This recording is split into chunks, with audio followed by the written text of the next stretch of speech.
boys and girls. My name is Don. Today we're going to be looking at the story of the fortune teller.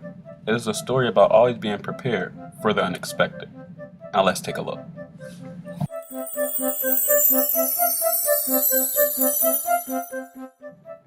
There once was a wise fortune teller who would stand outside the local market square, predicting the fortunes of anyone who would request them.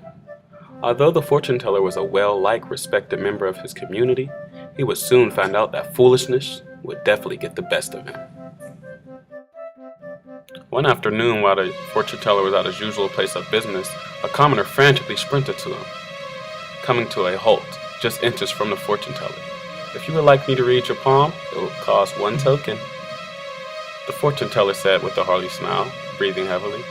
Almost unable to catch his breath, the boy panted, My name is Keith, and I am friends with the neighbor boy across the street from you. While playing outside, we saw a hooded figure break into your house and begin taking anything and everything of value."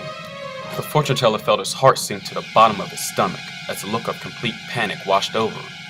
He began running as fast as he could to his house, but before he was out of earshot, he heard Keith shout to him, "If you can tell the future of people in this town, how could you neglect to foresee this?"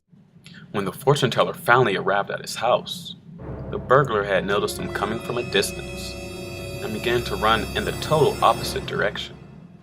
The fortune teller was able to obtain a good look of the thief, but realized that it was too late. He trudged into the house, now almost completely empty, and fainted from exhaustion. During the next few weeks, the townspeople noticed that the fortune teller was not at his usual place outside the market square. He was not reading palms, he was not telling fortunes. They wondered where he had gone. What the townspeople did not know was their fortune teller had not spoken a word to anyone since the robbery. He had barely seen the light of day. A few more weeks went by and the townspeople began to worry. The fortune teller received a knock on his door. He opened it to find Keith standing on his front step. "I don't know where you've been, sir, but this town really wants you back. Just because you fell on your back once doesn't mean that you should give up. Trying to make him feel better." Without saying a word, the fortune teller closed the door and went back to the space on the floor where he slept and began to ponder. He pondered and just couldn't get Keith's thoughts out of his head. He started to feel more powerful. He walked over and grabbed his hat and his coat.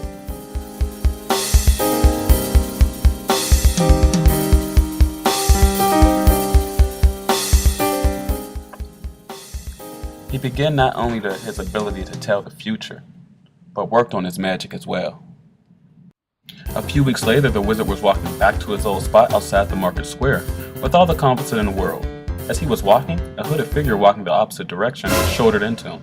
"Watch where you're going," said the hooded figure, looking back at the fortune teller. Recognized that the hooded figure was the same person that had robbed him blind, the fortune teller couldn't help but grin. At that moment, the fortune teller knew what had to be done. At this time, he was ready. Well, boys and girls, that was the story of the fortune teller. I hope you all learned a very important lesson about being prepared for the unexpected. The end.